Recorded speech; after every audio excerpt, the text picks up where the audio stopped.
I'm going to start with the Deathadder. That's the 2013 edition, and it's the mouse I've been exclusively using for almost a year and a half. It's been quite an adventure with it. I had times where it was really uncomfortable and times when it was like the best mouse ever. So let's get started. As you can see, and you could see from the intro, I have some tape here. And the reason I have it there is because I don't find the rubber side grips, which are here, very grippy, like they slip a lot if your hands are sweaty. And because of that, and my hands do quite sweat a lot, I decided to put them on, and it really made the world of a difference.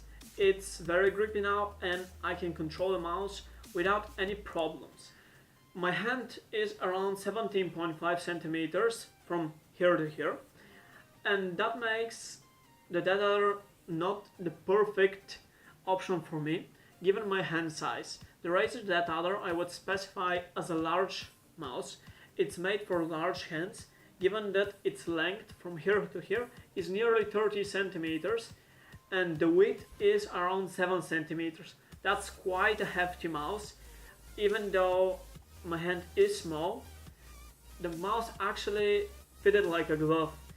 I do lose some control of the mouse when I'm gaming, and I have to be like really precise just because of this size difference, but it's not something that I cannot get over it. It's definitely a good mouse, which for 1 year has given me a lot of good headshots and good accuracy in games which require a lot of it. Mainly Counter-Strike Global Offensive, which is the game I've been playing for the past half year. To get into the specifications of the mouse, it has 6400 DPI 4G sensor, but I don't think like the number is that important. It's the model that's important. It's a variation of the Avago 3310, which is one of the best sensors on the market right now. It's a perfect sensor mice. I think some people on the internet claim it has smoothing, but that's not something I notice. The buttons are very responsive, as you can see, but unfortunately the Razer Deathadder is famous with a double clicking issue, which my mouse has as well. So when you press the mouse button once, it clicks twice. That doesn't affect my performance in games, since for some reason it only happens in Windows. This is a really nice program that I use for testing mice. You can test the real resolution, its speed and precision.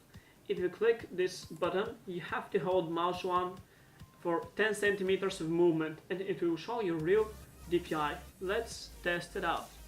So I align it, move for 10 centimeters. It gives me around 960 of real DPI. The speed, as you can see, it keeps a nice polling rate, and if I do a big flick, which I'll do in a second, it gives very nice speeds. I've been up to 5 meters per second without malfunction.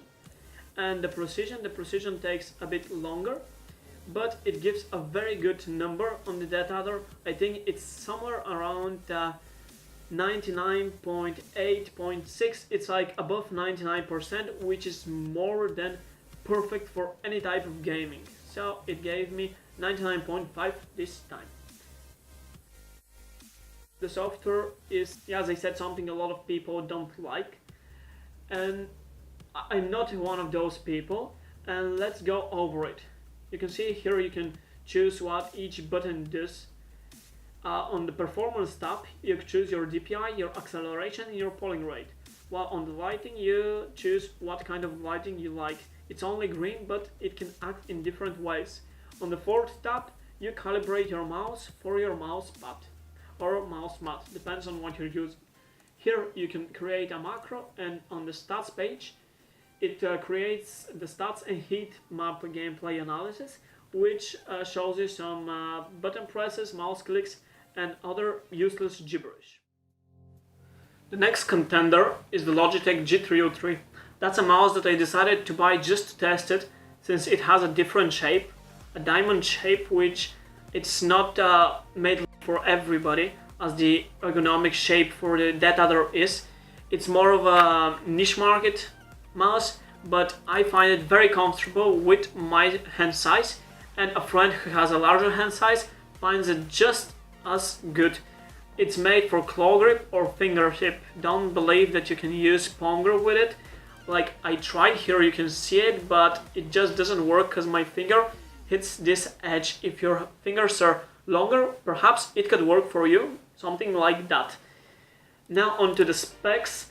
It has the Avago 3366 sensor, I think that's what the number is. It's like the best sensor on the market, and it has a Delta Zero technology built in, which I'm not exactly what it does, but it makes it so that the mouse will never malfunction. I think up to 8 meters per second it won't malfunction, and I don't think there's a living human being that can reach such speeds. It has the on-the-fly DPI switching from this button, which the Deathadder doesn't. It has an onboard memory, a 32-bit microcontroller, and the buttons are very good because they're something new. They're like spring-based. There's a spring for each button, and that makes it so that wherever you click it, it requires the same pressure. While on the Deathadder, it's a bit different because if you click it like here, it's easier than if you click it right there on the backside. The G303 doesn't have such issues.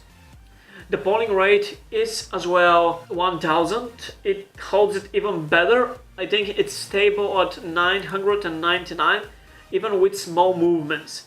While the Deathadder drops to 980, 970, something like that, but it's still stable.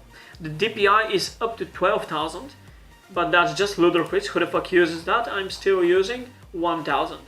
The weight, it's slightly lighter than the Deathadder, weighing at 90 grams, while the Deathadder is 105.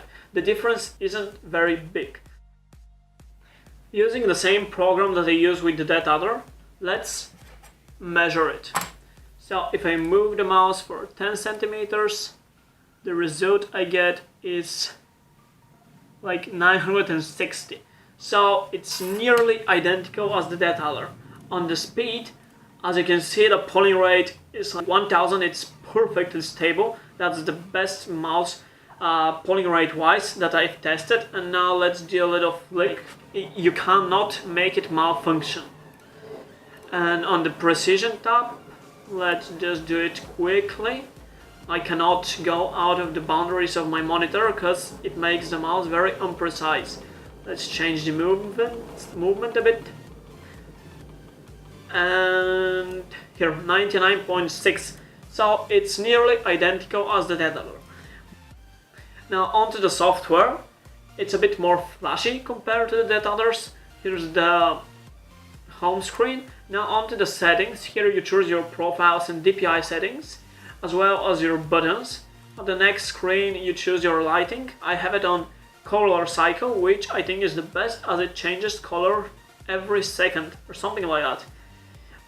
Then it's the surface tuning, which I use the factory since it does just fine.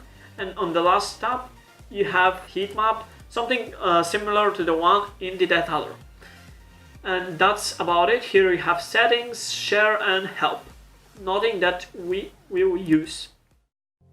Now for the direct comparison of both mice.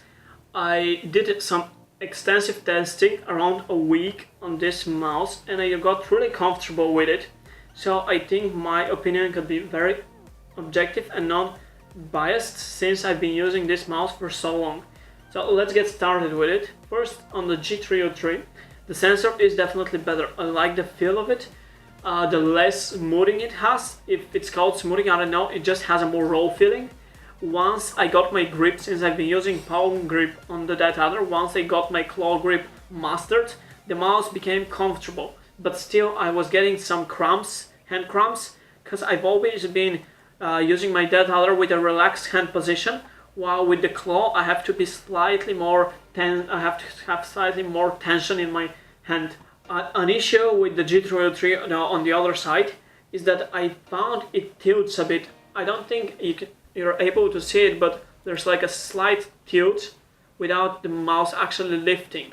I don't know what's the reason of it, but I died a couple of times because of it, and I do not like it, not at all.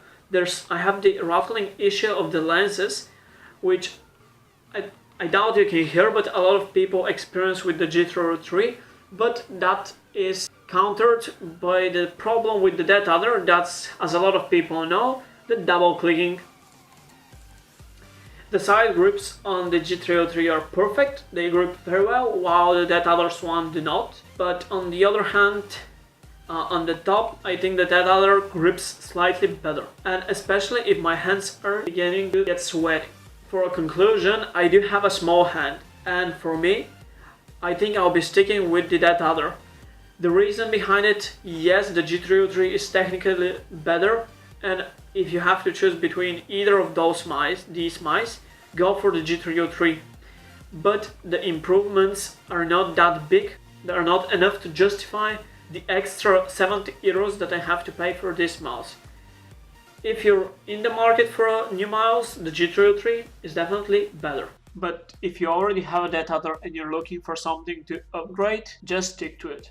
That was it for today's review. I hope you guys enjoyed it. See ya!